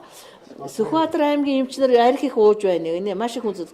Үгүй энэ чинь Сүхбаатар аймагт бисээ очиод ирсэн тамхихгүй аймаг болсон. Одоо архихгүй аймаг болмоор юм яриадсан чинь эмчнэр нь арх уугаад байгаа юм баг та. Шүн төрсөн хүнээс кидизм болт нэхэд байх юм. Тэгсэн мөртөө үзлэх хийхгүй углааш өмсгдөг их үнэтэй авсан гэж байна. Хүүхэд төрөөд 2 сар гаруй болж байхад өрхийн эмч ирж үзэхгүй байна. За анхааралдаа авлаа. Би Сүхбаатар өнөөдөр уулзсан би Сүхбаатарынхантай маш сайн боллоо. Одоо энийг би өнөөдөр ярих юм байна. Нийслэлийн эмнэлгүүдэд эрэгтэйчүүдийн тасаг үзлэг эмнэлэг хийх. За энийг төлөвлөсөн. Одоо яг энийг төлөвлөөд эрэгтэйчүүдийн эрүүл мэндийн үндэсний хөтөлбөр эрэгтэйчүүдийн эмчээ бэлдэхгүй манайч ерөөсө 2-3 эмч байдаг мó. Эрэгтэйчүүдийг өөрхий ёстой нэг гендрийн хувьд бол эрүүл мэндийн хувьд эрэгтэйчүүд бол эмзэг бүлэгт орж байгаа. Нэг нөгөө хэлэхэд одоо энэ дундаж наслалтаараа өвчлөөрөө эрүүл мэндээрээ үнэхээр анхаарлын гадна хаягдсан гомдол гаргаагүй. Одоо бид нар өмнөөс нь гомдол гаргаж одоо ингээд эрэгтэйчүүдийнхээ эрүүл мэндийг хамгаалах талаар эрүүл мэндийн салбарууд их юу яана өөрчлөлт орно гэж байна. За ингээд том эмнэлгийн эмч болгон хажуугийн барилга жижиг өөр за энийг бид нар өөрчилж байгаа. Одоо судалгаа авсан ба аль эмнэлэгт хин гэдэг эмч ямар эмнэлэгт давхар ажиллаж ийн гэдэг аль нэг талд нь л ажиллах ийм шийдвэр гарч байгаа. Ерөөсөө аль нэг талдаа нийтийн эрх ашиг зөрчөөд байгаа учраас тийм байж болохгүй. Эсвэл хувийн эмнэлэгтээ ажил, эсвэл улсын эмнэлэгтээ ажил гэдэг ийм тал руу орж байгаа шүү. За энэ эрүүл мэндийн яамнаас олгодог тусгай зөвшөөрөл олгох үйл явц хэд удаашрсан байна. Үүнд анхаарна уу? Сая нөгөө шинэ засгийн газар байгуулагдсны дараа эрүүл мэндийн газар давтан буугдаад шилжилт хөдөлгөөн босонтой холбогдуулаад удаашрал гарсан. Цаашдаа бол энэ ажил жигдрээд ийм удаашрал хүндрэл гарахгүй гэж ингэж бодож байна. Сүхбаатар дүүргийн эмчнэр ихэнх 5-6 хоногор ирэхгүй маа гэнэ. Энэ Сүхбаатар дүүргийн эмчнэр ихэнх 5-6 хоногор ирэхгүй байна гэж ийм гомдод их ирдэг. Манай эрүүл мэндийн яамны одоо тэр санал авах асуулган дараа эмч нь 10 цаг гэхэд ирэхгүй байна гэд сайдын өрөөнд бид нар чинь 30 газар шууд санал авах цэг ажиллуулахад тэгээд өрөөнөөсөө би яг хяндаг байсан. Тэгэхэд 10 цаг тэр эмч ирээгүй байна. Кабинетэнд сууж ийн. Гэт энэ асуудал их гарч байгаа. Тийм учраас энийг бол засах ёстой. Сагдаа ирж үйлчлэх ёстой. Тэгээд эмч нарын одоо энэ хариуцлагагүй байдлаас болоод хүлээгдэл болоод чирэгдэл болоод ачаал ихсэг явдал бол бас энийг бид нар засах ёстой гэж үзэж байгаамаа. За энэ иргэдийг эрүүл мэндэ өөрсдөө хариуцлага болгох тал дээр их анхаарна гэдэг. За энэний тулд бид нар энэ эрүүл мэнд иргэний оролцоо гэдэг хилцүүлэг явуулаад 5 сард олон улсын гэр бүлийн өдрөөр иргэний том чуулган хийх гэж байна. Тэгээд энэ эрүүл чирэг Монгол хүн гэдэг өөрөө хариуцлага хүлээж чаддаг иргэнтэй болох энэ одоо бодлогын баримт бичгийг гаргах гэж байгаамаа. За Сагсаан сумын хүний эмнэлгийн эрхлэгчид эрх мэдэл байхгүй салбартаа ажилд авч байгаа хүний тус сумын засаг дараа ханий аюун захирамжаар ажилд авч байна гэдэг. Тэгэхээр энийг улс төржүү битгий улс төржүүлээрэ гэж би одоо засаг дарга нартай гэрээ байгуулахдаа их гуйсан. За энэ жил эрүүл мэндийн хариуцлага хяналтын жилийн хүрээнд бид нар улсын хэмжээний эрүүл мэндийн сайдын үзлэг хийх гэж байгаа. Энэ хүрээндээ бол бүх суманд хүрч ажиллана манай эрүүл мэндийн салбарынхаа. Тэр үедээ бол ийм одоо тулгамдж байгаа гажууд логолдлуудыг засах арга хэмжээ авнаа. За эмнэлгийн дарга нар төрөөс төрсөн тэр бумтан болдгийг зогсоох хэрэгтэй гэдэг ийм санал өгсөн байна. За яамныхын эмнэлгээ шалгах ус тусалдаг дэмждэг болох хэрэгтэй санал нэг байна. Энэ бол ерөөсөө альва тэр шалгалт гэдэг бол ерөөсөө зөвлөдөг, тусалдаг, сайжруулдаг үр дүн нэм л байх хэрэгтэй гэдэг дээр бол санал нэг байна. 60 настай эмэгтэй өрхийн эмч нар тэр дундаас өнгө найрхан дүүргийн 13 дорооны өрхийн эмч нарт баярлаа гэж байна. За өрхийн эмч нарт баярлаа гэж байна. За сайн байна. Манайд бас нэлээд талархал ирдэг юм аа. Бас дандаа гомдол биш талархал ирдэг. Гэхдээ бас талархаж сургах хэрэгтэй юм байлээ хүмүүсээ. Ерөөсөө бид нар гомдлыг өөгшүүлээд талархлыг хассан юм байлээ бас. Тийм учраас талархлаа хилдэг. Зөндөө сайхан талархмаар юм болсон ч гэсэн тийм байж л байдаг. Тэгээ бас энийг бас тэнцвэрийг хадгалуулнаа энийг бас гэж бодож байгаа. За энэ Булган аймагт тэтгэврт гарсан хүнд итгэмжийг өгөхгүй байна гэж нэг 2 хүн байж магадгүй энийг бас би өнөөдөр би эрүүл мэндийн бүх газрын дарга нартайгаа уулзах гэж байгаа. Энэний дараа за хүмүүс эмчтэй итгэл хүлээлгэх байгаад энэ итгэлийг сэргээх нэр хүндийг сэргээх тал дээр бид нар ерөөсөө энэ шинжилгээний бодлогын одоо эмнэлэг рүү чиглэсэн бодлого чинь шүү дээ. Эцсийн үр дүн ерөөсөө хүмүүст эмнэлэгтэй итгэдэг, эмчтэй итгэдэг, эмнэлгийн нэр хүндтэй, ээлтэй, хүндээ эмч нар нь алтан гартай авдаг цолинд бол амьдралд нь хүрдэг тийм ээ. Иргэдэнд дандаа инээж гардаг, баярлж гардаг ийм л болох юмсан гэдэг. Ерөөсө шинжилгээ эцсийн үр дүн энэ. Ерөөсө ийм л болцсон байвал шинжлэгдэж байгаа гэж ойлгох хэрэгтэй тийм ээ. Тэгтэл бас цаг хугацаа хэрэгтэй байгаа. Тийм. Ийм асуудал байна. Төргөний эмч шин өвцөн дээр ихтэй наацх эмгүү байна гэж байна. За төргөний эмч шин за энэ төргөний эмч тодорхой юм юу байдгийг одоо авч явдаг жагсаалт наа захын юм байхгүй яаралтай тусламж юмж авч явдаг болохоос наа захын юм тэр жагсаалтанд байдгүй. Тийм. За өрхийн эмнэлэгт эмийн сан байхыг дэмжиж байна гэдэг. Тийм. За энэ санал их ирж байгаа. Тэгэхээр зэрэг бид нар эмийн шинэ бодлогын хүрээндээ энийг бас ярина эргээд. За ерөө сумын эмнэлгийг хатгаа эмчилж чадахгүй нэг өхүүлж байна. Бас санхүүжилтгүйгээд ухаан алдсан үед үзүүл яаралтай эм тариа байхгүйгээд гаднаас авахулж байна.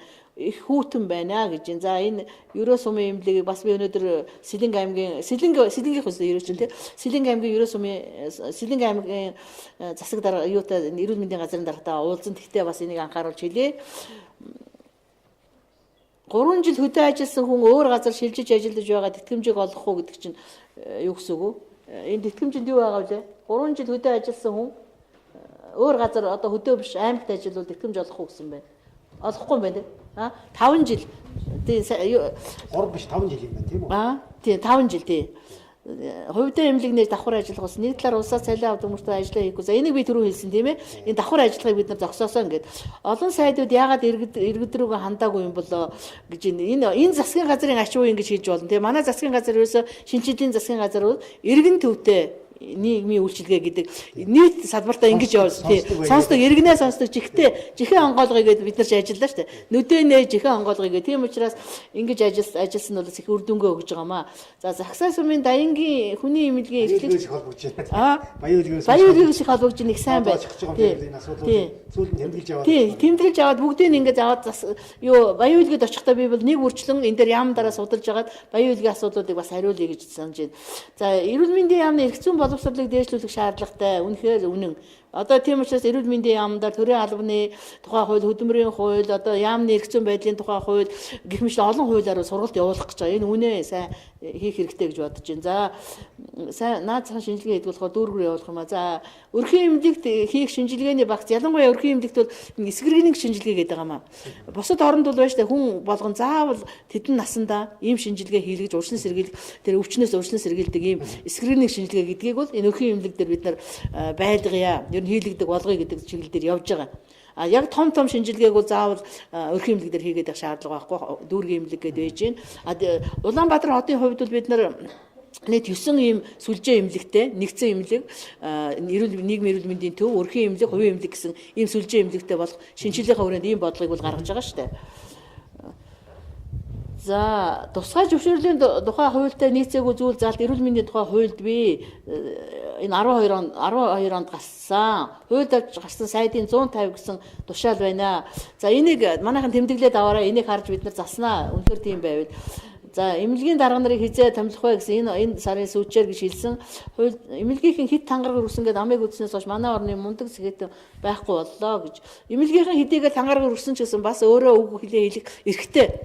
Бид нар өнгөрсөн хугацаанд бид нар нэг алдаа гаргасан байна. Сайд нар. За би бас орон эрүүл мэндийн дэд сайд 4 жил хийсэн хүний хувьд эмнэлгийнхаа эмч нараа, эмнэлгийнхаа ажилчдыг ажиллах хүчин гэдэг талаас нь харсан болохоос биш хүнтэй адилхан ядардаг, гомддог, туйлддаг гэдгийг нэрээс хараагүй орхицсан байгаа. Тийм учраас энэ тал руу бид нар оруулж энэ хариуцлагын даатгалын механизмд хүмүүсээ оруулж байгаа. Ажлын байрны стрессгүй орчинд ажиллуулах тал руугаа оруулж байна. Хариуцлагын даатгал эрүүл мэндийн ажилчдыг хариуцлагын даатгалд хамруулах эрх зүйн орчныг бүрдүүлэх ажилдаар эрүүл мэндийн яам ажиллаж байна. За эмнэлгийн цалин эмчийн цалин хизээ 1 сая төгрөг вэ? За бид нар одоо нөгөө нэгжийнхээ өртөг зардлыг тооцож байгаа. Тэгээд эмчнэрийнхээ нормативыг гаргаад магадгүй 2 саяг ч авч магадгүй. Тэр юугаар гарахад бол тийм ээ. Тэгэхээр энэ тооцооны дараа бол эмчийн цалин одоо хамгийн их ачаалтай ажилладаг эмчийн цалин дээд нь хэд болох нь гэдэг нь аяндаа гараад ирнэ. Энийг бол одоо яг өнөөдөр хэлэхэд хэцүү байна. Нөгөө тооцоо гараагүй учраас тооцоог яг гаргах шатанда бид нар явж байна. Нэлээд хэдийн эмнэлэг дээр гаргацсан байгаа. Ингээд цаашдаа үндэсний хэмжээд гаргана. За иргэдэд эрүүл мэндийн боловсролыг хүртээмжтэй үзүүлэхийн тулд нийтийн тээврийн хөгжим бусад зүйлсийг ашиглаж за зөв энэ бол яг нэг мэдээлэл хүргэх сувг мөн үнэхээр энийг ашиглах хэрэгтэй бид нар энийг анхааралд авнаа. Эмч нарын тэтгэмжийг хэн тогтоодог вэ гэж. За эмч нарын тэтгэмжийг бол засгийн газар улсын хурал тий энэ боловсруулах ажлыг бол энэ тэтгэмж нийтдээ эрүүл мэндийн яам санал оруулдаг, бусад яамд санал өгдөг. За ингээд засгийн газраар хэлэлцүүлэн шаардлагатай нь юугаараа улсын хурлаар орно. За эрүүл мэндийн салбарт нэлээд олон улсын төсөл хөтөлбөр нэлээд хэрэгжидгээ. За энэ зарим бодлого нь олон улсын байгууллагууд хөтлөгдөж уламжилт эрүүл мэндийг хамгаалдаг зарчмыг алдагдуулж байна гэж байна. За энэ бас магадгүй шүү. Бас ийм санал байвал хэлээрээ тодорхой хэлүүд их зүгээр байна тийм ээ. Энэ бол анх гарч байгаа саналаа. Энийг бид нар анхаарч үзэх ёстой гэж байна. Түргэн тусламжийн машиныг хувийн машин шиг ашиглаж байна гэж байна. Эмч нарын хооронд яаж өрсөлдөөн бий болох вэ? Чадварын өрсөлдөөн чухал байна. Танд амжилт хүсье гэж байна. За манай эрүүл чирэг Монгол хүн хөтөлбөрийн одоо гол эрхэм зорилго бол бас өрсөлдөөн дээр суурилсан. Шударга өрсөлдөөн дээр суурилсан. Чанартай эрүүл мэндийн тусламжийг бий болгоно гэж. Тэгэхээр өрсөлдөөний механизмыг бол бид нар судалж өрсөлдөөн нь өөрөө нэг алдаг одоо нөгөө устгадаг механизм байж болохгүй хөгждөг тий хөгжүүлдэг ийм өрсөлдөөний шударга өрсөлдөөний механизмыг л олъё гэж ингэж бид нар ажиллаж байна да. Өвчлснийхэн дараа эрт оншилсныг өрснө сэргийлэх гэж ойлгуулад байх юмаа гинөө. За сүлжээ эмнэлэг байгуулна гэдгээ тайлбарлана гэж байна. Тэгэхээр бид нар Улаанбаатар хотод сая 2 дахь шатлалын эмнэлэг гэдэг дээр эрүүл мэндийн салбарын шинжилгээ асуудлаар ерөнхий сайд манай салбартаар ажилласан. Энэ хүрээнд бидний нэг шийдсэн асуудал бол Улаанбаатар хотод 150 мянган хүн тутамд нэг сүлжээ эмнэлэгтэй болёо. Энэ сүлжээ эмнэлэг дотроо нэгдсэн эмнэлэгтэй, за өрхийн эмнэлэгтэй, нийгмийн эрүүл мэндийн төвтэй, за хувийнхаа эмнэлгийг оролцуулаад ингээд энийг нэг сүлжээ эмнэлэг болгоё гэдэг асуудал дээр тэгээ байрлалаа яг нөгөө бас тогтоосон байгаа бид нар. Хаана байрлуулах вэ гэд. За хамгийн ихний сүлжээ эмнэлэг нь бол сонгоо хайрхын дүүргийн нэгдсэн эмнэлэг баригдаж эхлэх гэж байна. За сэтгүүлчдийг сургамаар байна. Хүүхдийн эмч нарыг хүрэл чулуун зүрхтэн гэдэг нийтлэл гаргаж байна. Үнэхээр сэтгүүлчдийг сургахгүй, сэтгүүлчид маань эрүүл мэндийн талаар үнэхээр ямар ч боловсрал алга байна. Тэр нийгмийн ямар ч хариуцлага алга байна. Жишээлх юм бол тэр нэг одоо сонины хэлээд яхав эрүүл мэндийн яам эмч нарын одоо буруугаас хүний арцгны ясыг одоо гэмтээсэн, задлсан гэдэг ийм талаар сенсац талсан байна. Сая би Сүхбаатар аймаг дээр очив. Тэр Сүхбаатар аймаг дээр юм билээ. Тэгсэн тэр хүн бол нөгөө ясны бүрцэлээцтэй хүн. Тэгээ тэрийг эмчтүүлээд ёсны бүрцэлээс бол өөрөө маш их урхагтай юу баггүй юу. Эрүүл мэндийн асуудлыг өөрснийхөө ойлголтоор улс төржүүлээд худлаа мушгаад тэгж одоо ингэж хандаад. Тийм учраас бид нар одоо эрүүл сэтгүүлчдэд зориулсан сургалт хийх гэж байгаа эрүүл мэндийн. Нийгмийн хариуцлагыг өндөржүүлье. Энэ хүмүүс чинь хэлж байгаа үг болгонд хариуцлага гэдэг ойлгохгүй байна. Маш их хариуцлагагүй одоо таамгаар биш. таамгаар гүтгдэг, худлаа бичдэг энэ асуудлуудыг зогсоох хэрэгтэй. Тэгээ дараа нь хариуцлага хийдэг. Хариуцлага хүлээдэг. Тэр нь өөрөө нийгэм асар хүрд дагавартай одоо ард иргэдийн эмнэлэгт итгэх итгэлийг бууруулдаг, эмчнэрийн зүгээр ажиллаж байгаа тангараа өргөөд өдөр шөнөгүй ажиллаж байгаа эмчнэрийн нэр хүндийг бууруулдаг. Тэр энэ асуудлыг бол тодорхой хэмжээгээр бид нараас эрүүл мэндийн хуулиндаа бас оруулах шаардлагатай гэж үзэж байгаа. Бусад салбарууд гэдэг хэсэгтээ бол оруулж өгнө гэж. Би өөрийн даатгалаа өөрийнхөө үзүүлдэг хувийн харшил шүдний эмнэлэг дээр хэрэглэж чадахгүй байна. Хий даатгал төлсөөр байна. Энэ яаш. Энэ хэрвээ энэ эмнэлэг чинь магадлан итгэмжлэгдсэн бол даатгалаа төлж болно. Магадлан итгэмжлэгдсэн бол магадлан итгэмжил гэдэг бол тэр эмнэлэгт өгж байгаа чанарын баталгаа гэж ойлгох хэрэгтэй. Энэ одоо бодлогоор яг тусламж үзүүлж байгаа тусламж нь чанартай гэсэн тэр эмнэлгүүдэд бид нар магадлан итгэмжил ортой эмнэлгүүдэд өгж байгаа. Тэгвэл тийм эмнэлэгтээ бид нар даатгалаа өгж байгаа шүү дээ. За гений өөрчлөлтөд хүнсний асуудал сэтгэл зовоож байна. Энэ үнэхээр чухал. Би бол энэ арх хүнс эмийн энэ асуудлыг би химийн дайн гэж үздэг гэдгээ би энэ уулзалтан дээр хүмүүст хэлээд явдгийг. Архч адилхан. Энэ хүнсч адилхан. Одоо бол ерөөсөө дайн байлдаан бол нэг буудаж дайн хийхгүй. Зэвсэг унгааж одоо цөмийн зэвсэг дэлбэлж дайн байлдаа хийхгүй. Хэлрүүн дайж дайн байлдаа хийхгүй. Хүнс эм архиар дамжуулж хийнэ. Монголчуудын генд өөрчлөлт оруулна, эрүүл мэндэд өөрчлөлт оруулна, шин өвчнийг бий болгоно гэх мэтлэн энэ бол маш чухал асуудал. Эмч нарын тэтгэмжийг яадаг нутгийн Эрүүл мэндийн газрын дарга мэдээд байгаа юм бэ гэж.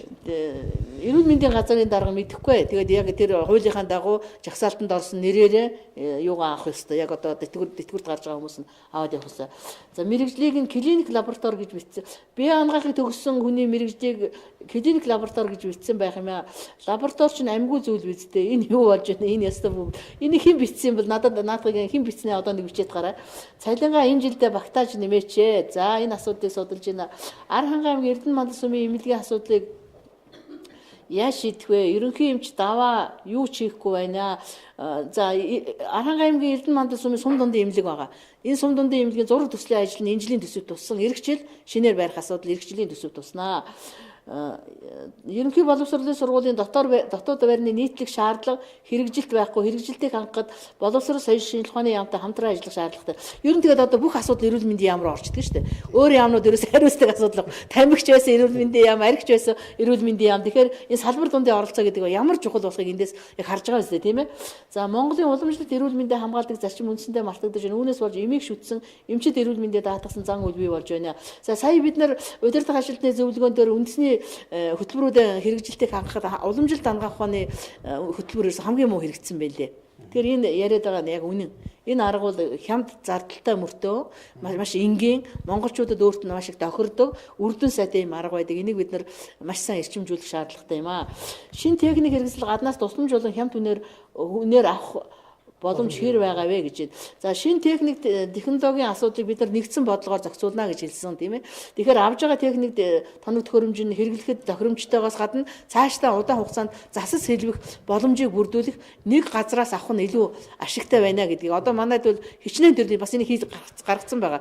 Хичнээн төрлийн улсаас хичнээн төрлийн одоо бараг 100 гаруй. Ямар бодлого байхгүй. Газраас авсан. Тэгэхээр энийг бол зохицуулах шаардлагатай байгаамаа.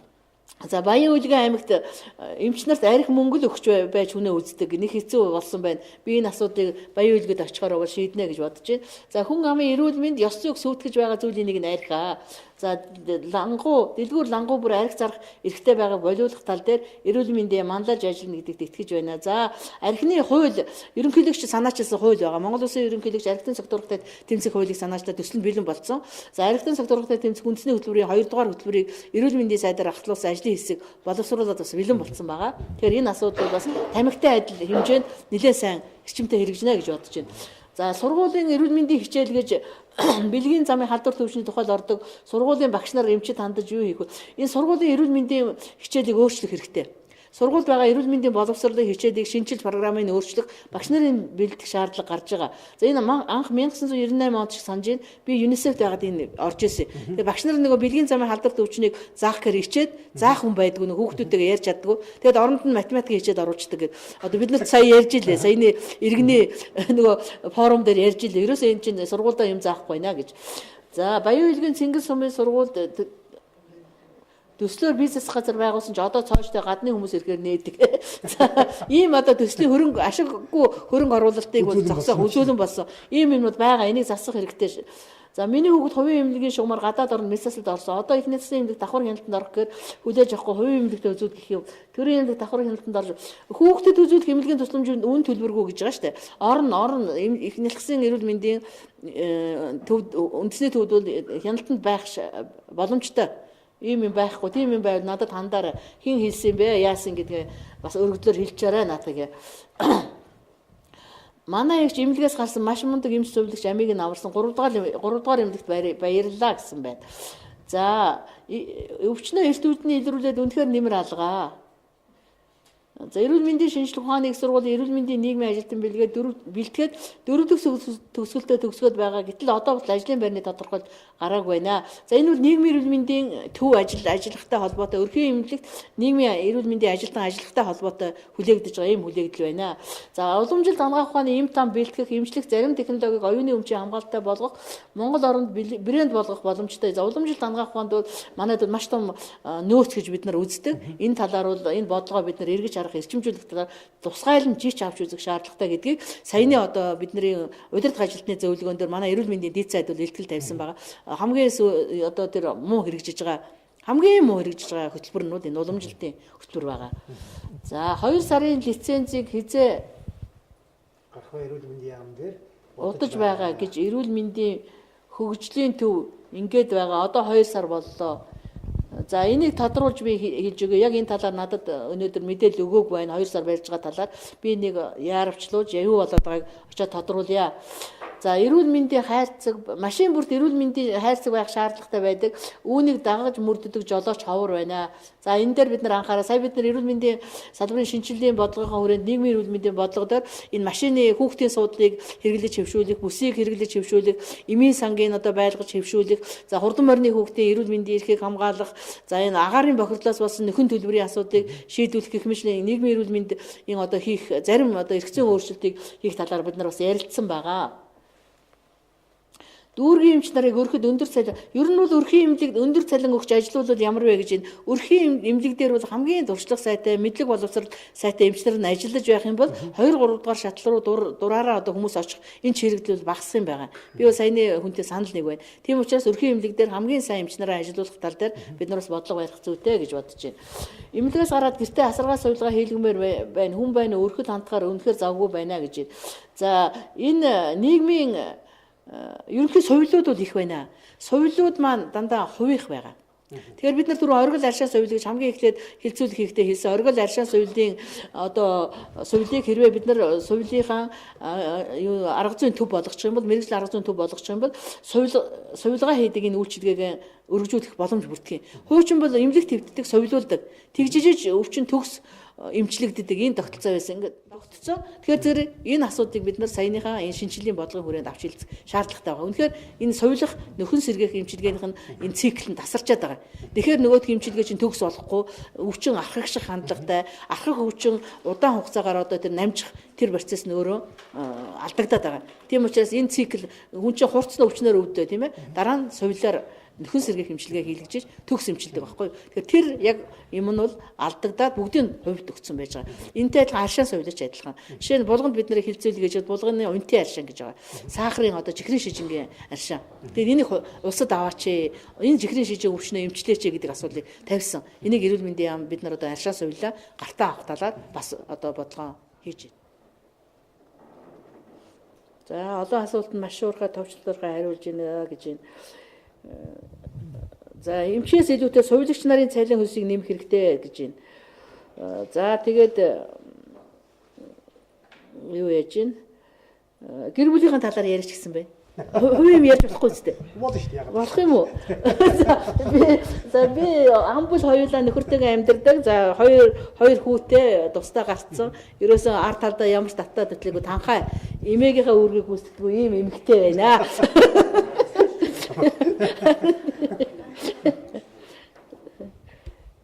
За удирдах ажилтны зөвлөгөөн дээрээ сүүлчийн өдөр нь намын ажилтай гээд суугаагүй бүхэл бүтэн салбарын ажил нэг муу намын ажлаас бол энэ удирдах ажилтны зөвлөгөөн дээр Удирдах ажилтны зөвлөгөөн дээр илтгэл тавьж байгаа хүмүүсээ бид нэр чөлөөтэй яриулах боломжийг олгож. Би ерөөсөө удирдах ажилтны зөвлөгөөнд нээлттэнд нь илтгэлээ тавиад хаалтанд нь гэрээ байгуулахад оролцох юм л ерөөсөө миний оролцохыг ерөөсөө заагаад өгсөн байгаа. Хөтөлбөр дээр. Тэр хөтөлбөрөөр явуулсан. Тэрнээс би тэр илтгэл тавьж байгаа хүмүүсээ зэрэгцээд би дэрэгдэн суугаад байх тийм шаардлага байхгүй шүү дээ, тийм ээ. Энийг улс төржүүлээд ингээ мушгих шаардлага байхгүй. Одоо тэрнээс болоод ямар нэгэн одоо удирдах ажилтны зөвлөгөөн саадсан, муудсан юм байхгүй байх цагтаа би байсан хийх үүргээ гүйцэтгсэн хөтөлбөрөөр явагцаа удирдах ажилтны зөвлөгөөн. За.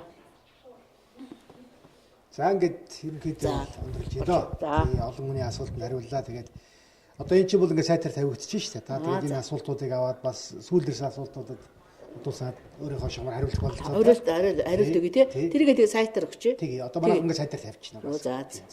За ингээд танд баярлалаа. За баярлалаа. Тэгээ ер нь бол таныг одоо ажиллаа сайн танилцуулж байгаа ч гэж. Тэрийг аюултай юу вэ? Манай яамныхын сайн анхаараарай. Ажил хийшээд ажиллаа танилцуулж бүгд яг үнэн баггүй тий. За баярлалаа ингээд цахим хэрэглэгчтэй. Баярлалаа та бүхэндээ. Дараагийн уулзалт баяр та.